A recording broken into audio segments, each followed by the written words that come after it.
Welcome back to my channel Shri Statistics. Today we are going to talk about the simultaneous reduction of a pair of quadratic forms. So the theorem states that if A and B are two symmetric matrices such that the roots of this equation A minus lambda B is equal to 0 are all distinct, then there exists a matrix P such that P transpose AP and P transpose BP are both diagonal matrices. So to prove this, let us assume that lambda 1, lambda 2 up till lambda n are the roots of this equation that was given over here, A minus lambda B equal to 0. And these roots are all considered to be distinct. So since A minus lambda 1 B, supposing we are substituting in this equation, if this is equal to 0, then this means that the matrix A minus lambda 1 B is singular, and hence there exists a column vector x1 such that A minus lambda 1 B into x1 is equal to 0. So on solving this equation, we find that Ax1 is equal to lambda Bx1 on expanding this. Similarly, corresponding to other roots, there exists x2 and up till xn such that Ax2 is equal to lambda Bx2. These are all obtained from the same method. Up till Axn is equal to lambda n Bxn. Now, if P is assumed to be equal to x1, x2, xn, then we show that P transpose AP and P transpose BP are both diagonal matrices. So the ijth elements of the matrices P transpose AP and P transpose BP are given to be xi transpose AXJ and xi transpose BXJ respectively. So these are not diagonal elements because you can see that I and J are distinct.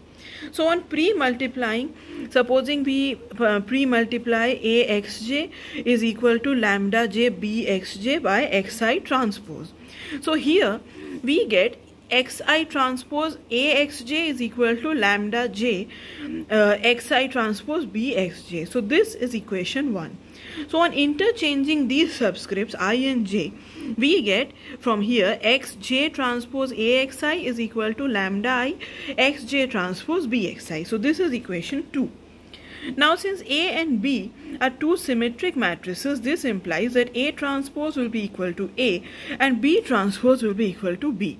So on transposing equation 2 over here, we get xi transpose AXJ is equal to lambda I xi transpose BXJ. So on subtracting 1 from this equation 3, then what do we get? Lambda I minus lambda J into xi transpose BXJ is equal to 0. This is equation 4.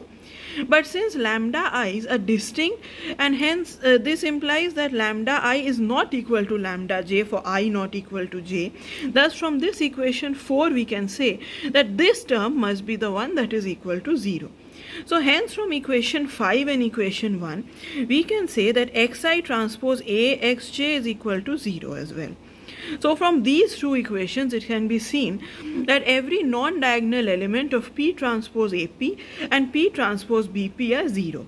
Hence both P transpose AP and P transpose BP are diagonal matrices, and this implies that P transpose AP is equal to the diagonal matrix, that is x1 transpose AX1 up till xn transpose AXN, and P transpose BP is equal to x1 transpose BX1 up till xn transpose BXN.